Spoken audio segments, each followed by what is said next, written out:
Bonjour tout le monde, j'espère que vous allez bien aujourd'hui après avoir parlé de tous les vainqueurs de la Coupe du Monde. On va parler de tous les vainqueurs de la Coupe d'Europe. Donc la Coupe d'Europe, une compétition dont la première édition a eu lieu en 1960 et qui a été remportée par l'URSS, donc l'actuelle Russie, mais l'URSS à l'époque avait déjà de grands sportifs et ce qui est assez surprenant c'est que c'est le seul titre qu'ils ont remporté. En 1964, là c'est l'Espagne qui est championne d'Europe avant qu'en 1968, ce soit l'Italie. En 1972, donc à l'époque où ils remportent des Coupes du Monde, c'est l'Allemagne qui est championne du monde. Donc comme vous pouvez le constater, pour le moment, les équipes qui ont remporté la Coupe d'Europe sont également les équipes qui ont remporté le plus de fois la Coupe du Monde de foot. En 1976, c'est la Tchécoslovaquie qui remporte le titre de champion d'Europe.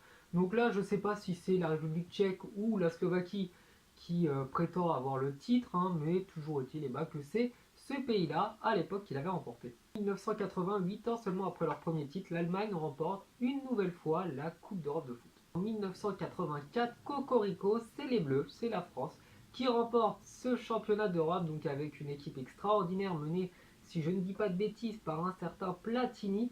Donc l'équipe était extraordinaire, probablement une des plus grandes équipes qu'on a jamais vues et qui aurait même mérité de remporter la Coupe du Monde 2 ans avant, mais malheureusement, l'histoire a fait que ce n'a pas été le cas. En 1988, donc les Pays-Bas remportent la Coupe du Monde. Rien d'étonnant puisque à l'époque, les Pays-Bas étaient probablement la meilleure nation mondiale. En 1992, petite surprise, là c'est le Danemark qui remporte la Coupe d'Europe.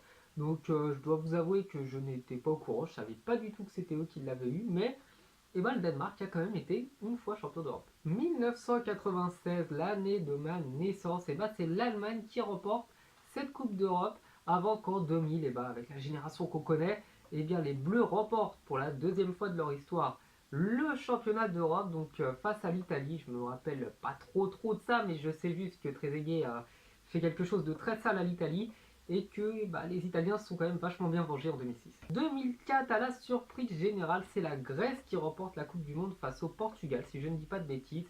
Et on se rappelle tous, je pense assez aisément, des larmes de Cristiano Ronaldo qui venait pour la première fois de sa vie d'échouer, littéralement, parce que c'est un échec en finale d'une grande compétition. En 2008, début de la génération dorée d'Espagne, donc l'Espagne remporte la Coupe d'Europe, avant qu'en 2012, ce soit encore une fois l'Espagne qui la remporte. Donc faut savoir que cette génération-là a été probablement la plus belle. J'ai jamais vu un football plus beau que celui produit par l'Espagne entre 2008 et 2012. Donc malheureusement, cette génération est, je pense, terminée. On n'est pas prêt de revoir une équipe d'Espagne aussi puissante que ce qu'elle pouvait être.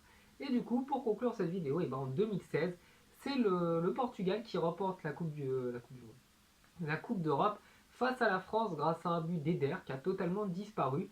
Et du coup, je vous pose la question pour vous, qui va remporter la Coupe d'Europe en 2020? Bien entendu, la France c'est ultra favorite, ça fait de doute pour personne. Je dirais aussi que l'Allemagne fait partie des prétendants et que l'Italie, pourquoi pas, si jamais entre-temps leurs joueurs se réveillent. Ils ont une génération qui m'a l'air pas mal, qui a l'air de savoir taper dans le ballon. Donc on verra bien. Peut-être que vous verrez cette vidéo en 2021 ou 2022, je ne sais pas. Mais je pense, je mettrai une petite pièce, même si je parie pas, sur la France pour le championnat d'Europe 2020. Et bien voilà, cette vidéo est terminée. J'espère que ça vous plaira. Je vous dis à la prochaine. N'hésitez pas à me suivre sur les réseaux sociaux comme d'hab. Et je vous souhaite une bonne journée. Ciao.